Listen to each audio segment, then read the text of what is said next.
네, 오늘은 역대하 11장으로 말씀을 전합니다. 네, 이전에 역대하 9장에서는요.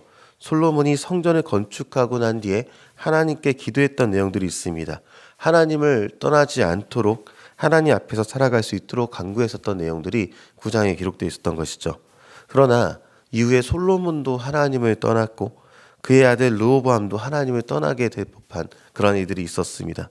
그래서 이스라엘은 하나님께 심판을 당하게 되는데요. 10장에 이어서 11장이 오늘 본문에서도 분열되는 이스라엘에 대한 내용을 다루게 되는 것입니다. 10장에서는 이스라엘, 그 중에서도 유다와 베냐민을 제외한 10개의 지파가 어떻게 다윗의 집을 버리고 떠났는가가 기록되어 있게 되었다면요. 다윗의 집을 떠났다는 것이 단순히 다윗 왕가만 접었다는 것을 뜻하는 것은 아니었습니다. 하나님께서 세우신 질서에 대한 반란을 일으켰던 것이고 결국 하나님에 대한 반란을 일으켰던 것이죠. 그 이전에 출애굽 시대에 이스라엘이 가나안에 들어서기 전에 하나님이 세우신 질서에 반하는 사람들이 있었습니다. 그들은 레위 지파의 고라라는 사람이었고요. 인기를 조금 얻었고 사람들이 여러 사람들이 따르는 것 같으니까 스스로 왕이 되고자 하였다가 하나님께 심판을 당하여 죽은 사람이 바로 이 사람이죠. 하나님이 세우신 질서라는 것이 얼마나 중요한지를 알려주는 대목인 것입니다. 그러나 북이스라엘의 10개의 지파는요. 고라와 동일한 죄를 지었습니다. 다윗의 집을 통한 하나님의 언약보다는 스스로의 계획을 더 믿었고요.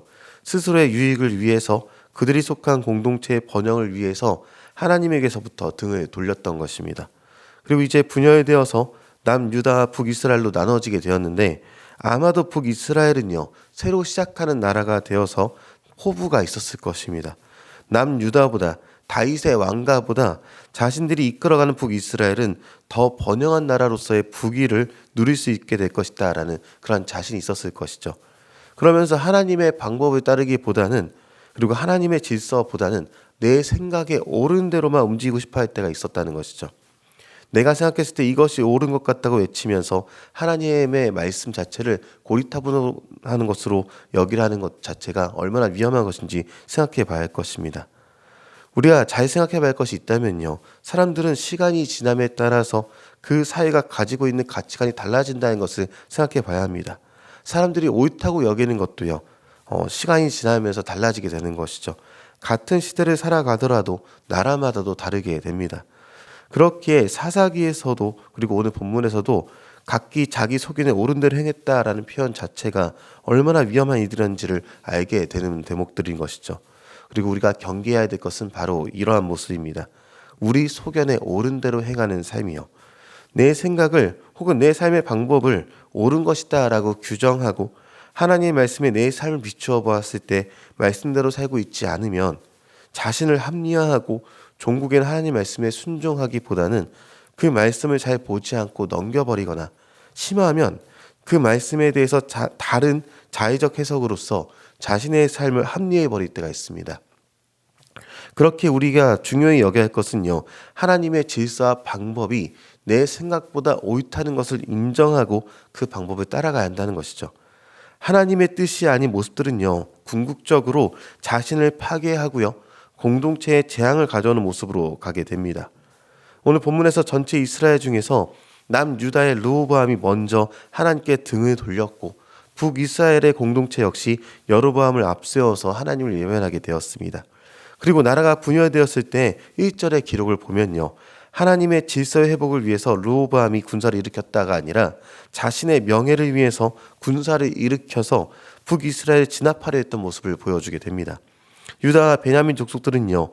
자신들의 정의를 이루고자 함께 싸울 용사들을 모집했던 것입니다. 그들의 정의는요. 하나님의 정의를 앞세운 것이 아닌 르호보암의 권리를 찾는 데 있었던 것이죠. 같은 민족끼리 죽고 죽이는 괴로운 일의 시작이 다시 한번 이루어지려 했던 것입니다. 사사 시대에도요. 같은 민족끼리 죽고 죽이는 전쟁의 아픔을 겪은 일이 있었습니다. 그래서 베냐민 지파가 아주 소멸할 뻔하기도 했었던 일이 있었던 것이죠. 하나님께서는요. 같은 민족의 피비린내나 싸우는 그런 싸움 자체를 원치 않으셨습니다.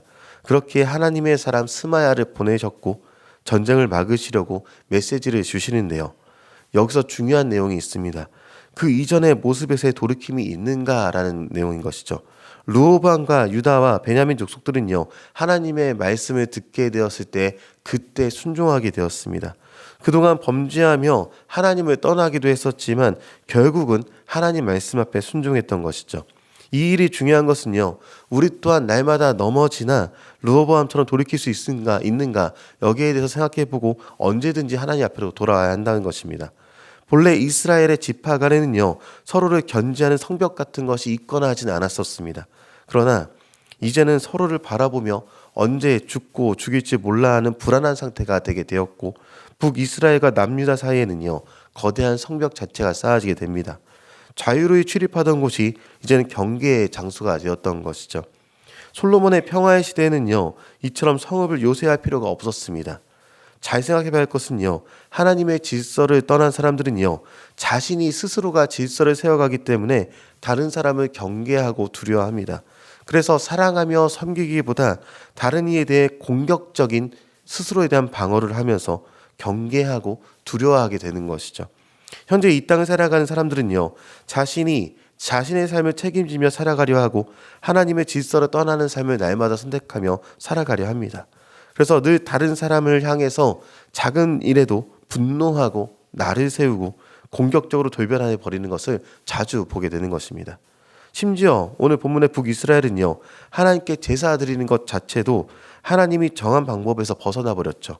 이 때문에 북이스라엘에 거주하던 제사장들과 레위인들은요, 혼돈의 시대를 피해서 남유다로 피신하게 됩니다. 북이스라엘의 왕이 된 여로보암은요, 하나님의 제사장들을 위협했고 이방 사제들을 앞세워서 하나님 대신에 두 송아지의 우상들을 섬겼기 때문에 이러한 일이 일어난 것입니다.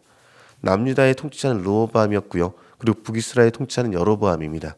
두 통치자 모두 하나님 앞에서 범죄하기도 하고 실수하기도 했었습니다. 하나님의 질서에서 벗어났던 것이죠. 그러나 그 다음이 중요한데, 이 다음에 실수를 대하는 두 왕의 자세가 달랐다라는 것이죠. 23절에 보면요, 실수하고 넘어졌던 왕 르호보암은요, 다시 하나님 앞에서 지혜롭게 행합니다. 르호보암은 비록 처음에는 잘못된 판단을 내려서 희생을 치르게 되었지만 그 뒤로 이를 교훈 삼아서 하나님께 순종함으로 지혜로운 왕으로서 역대기에 기록되게 되는 것입니다. 이처럼 우리 또한 실수와 잘못된 판단으로 인생에 쓴 경험을 통해서 얻은 경험들은요, 훗날 하나님께서 헛되이 내버려 두지 않으시고 더 귀하게 사용하신다는 것이죠. 하나님과 동행하는 삶은요, 그 어느 것 하나 헛된 것이 없습니다. 실수는 경험되어 교훈이 되게 되고 실수의 과정을 통해 우리는 주님의 뜻에 순종하게 되기도 하는 것이죠. 하나님을 떠난 삶은 아무리 화려해 보이고 새롭게 보일지라도 북이스라엘의 모습처럼 멸망의 길로 돌아설 수밖에 없습니다. 그래서 우리는 오늘 말씀을 기억하시면서 하나님의 질서에 온전히 순종하고 혹여나 실수하고 넘어지더라도 예수 그리스도의 보혈 앞에 다시 한번 무릎 꿇으면서 주님 앞에 나올 수 있는 저 여러분이 되시기를 주님의 이름으로 축원합니다.